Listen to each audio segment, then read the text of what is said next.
मैं शुरुआत मानव भाई आपसे से करता हूं। प्रधानमंत्री नरेंद्र मोदी जो हाल फिलहाल में सबसे लेटेस्ट मुद्दा था जो मालदा में हुआ, उस पर कटाक्ष करते हुए कह रहे हैं ये पश्चिम बंगाल का महाजंगल राज है जो टीएमसी की देन है। कैसे देख रहे हैं सर इस बयान को? तो आपके माध्यम से सभी को बहुत बहुत नमस्कार है। देखिए, प्रधानमंत्री जी ने बड़ी अच्छी बात बोली, उनको मालदा का वो इंसिडेंट दिख रहा है, अच्छी बात है।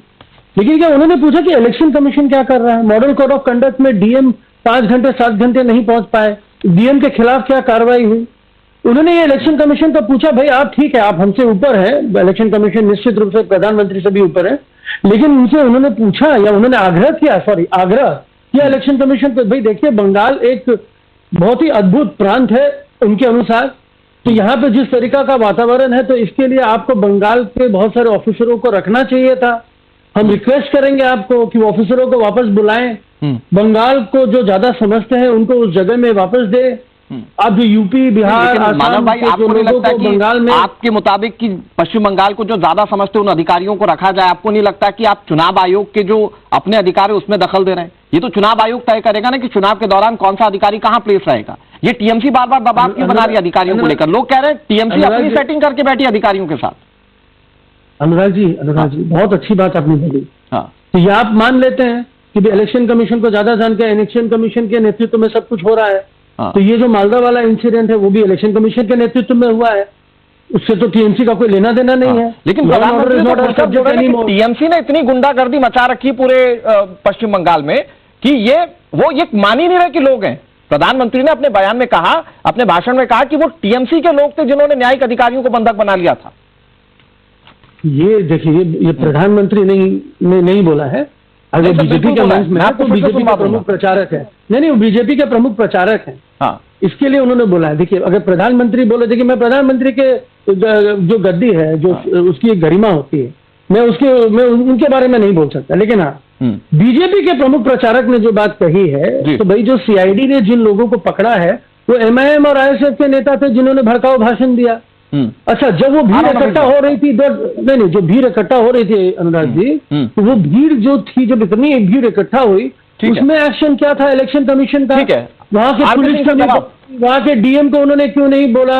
और सुनिए, सबसे बड़ी बात, आप एक जर्नलिस्ट हैं, आपके कोई भाई जो रिपोर्टर्स हैं, जो जमीनी स्तर पे काम करते हैं, अगर किसी कारण वो कहीं फंस जाए, आप तो पूरा फोर्स लगा देंगे उनको बचाने में। आरपी सिंह सर, 7 घंटे लग गए डीएम को।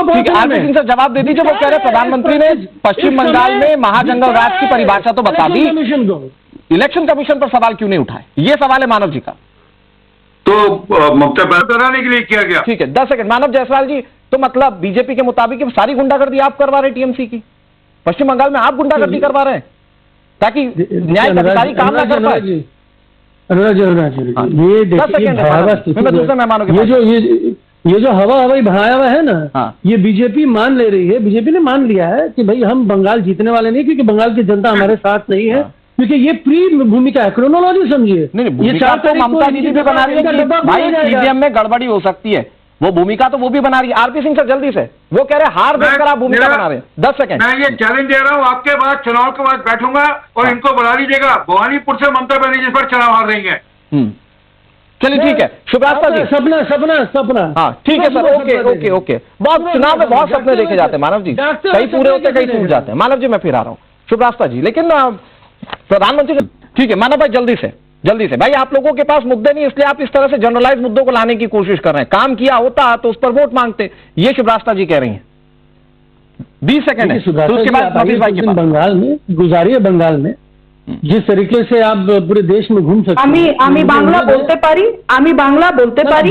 जिस स्कूल में मैं जिस स्कूल में पढ़ी, स्कूल में मैं पढ़ी हूँ ना, स्कूल में पढ़ी हूँ ना, मानते हैं बांग्ला के रहने दीजिए ना मानव जी, आपको ये डिबेट है। आप नहीं समझ आप लोगों के अब थोड़ा जोर से चिल्लाइए, पर आकर के बात कीजिए। मैं क्यों बंगाल आऊँ? मैं भी पर्सनल हो जाती हूँ, मैं बंगाल नहीं आऊँगी, मुझे उस कुंडे प्रदेश में आने की जरूरत नहीं है। आप जैसे डिजिटल कुत्ते यहाँ बैठ करके मुझे ललकारते हैं और बंगाल में जाने के बाद 10 लोग मुझे घेरेंगे। क्यों आओ बंगाल में? आपने सिर्फ अरे बनाया क्या? एक मिनट, मानव दादा इतना डर फैला देंगे क्या कि टीवी डिबेट में बैठा हुआ एक सुदृढ़ पैनलिस्ट जाने से डर रहा है? इतना डर फैला देंगे क्या बंगाल में? मानव दादा ठीक है, मानव दादा जल्दी से 20 सेकंड। नफीस भाई बहुत देर से इंतजार करें, बीजेपी की मीटिंग इंतजार कर रहे हैं।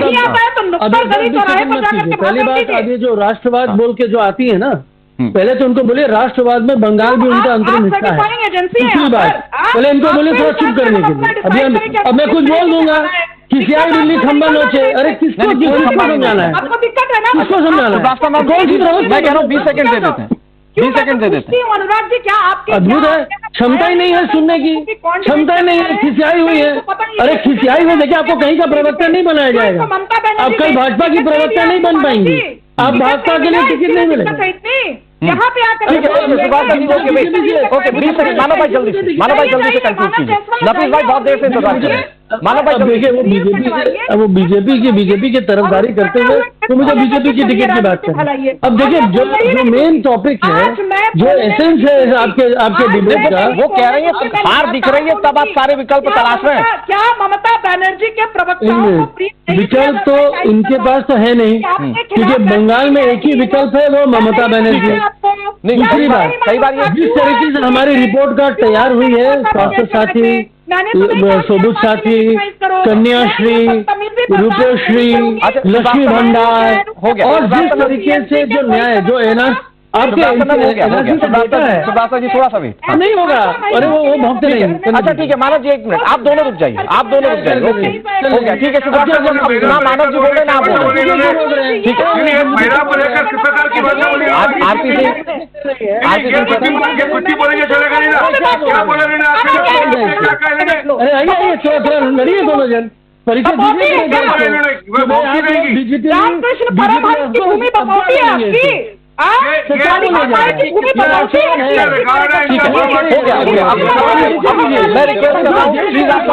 मजबूरी में मुझे आवाज कम करनी पड़ेगी, मेरे कई मेहमान अभी तक बोले नहीं। शुभरास्ता जी हो गया, आपकी बात सही है, कोई इसको काट नहीं रहा है। मैं कह रहा हूँ नहीं मानव जी कोई नहीं खिसिया हुआ, सब आप ही की बात का जवाब देना, आप सत्ता में आपको जवाब देना। ओके शुभरास्ता जी प्लीज आवाज डाउन ऑफ सकते।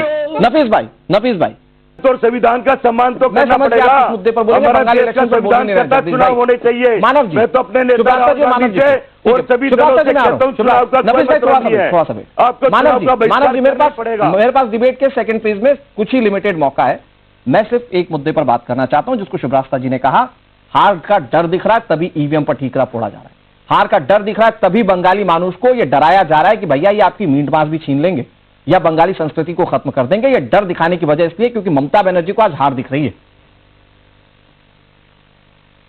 पहली बात, अभी कुछ ही देर पहले, कुछ ही दिनों पहले आया कि आंध्र प्रदेश में वो जो 4% वोट, 6 सेकेंड, ये सारी चीजें हुई एसआईआर के नाम पे। आज वर्तमान में अगर शुभरास्ता जी सच में भारतीय है, सच में देशभक्त है, नहीं मुझे डाउट नहीं है, पूछिए वोट देने का अधिकार, आपके भारतीयता पे उनके भारतीयता पे कोई डाउट नहीं है।